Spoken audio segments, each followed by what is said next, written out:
Have you ever been stuck trying to get your Amazon Prime Video working on your phone only to realize that you need a registration code?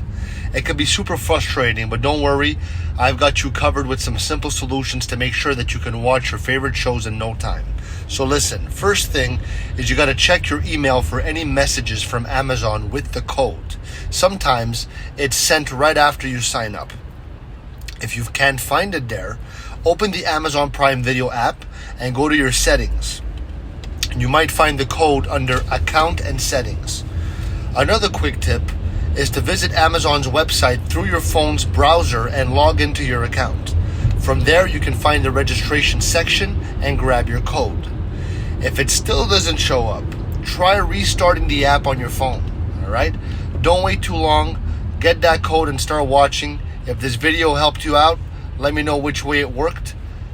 Thanks for being here. Love ya. Ciao.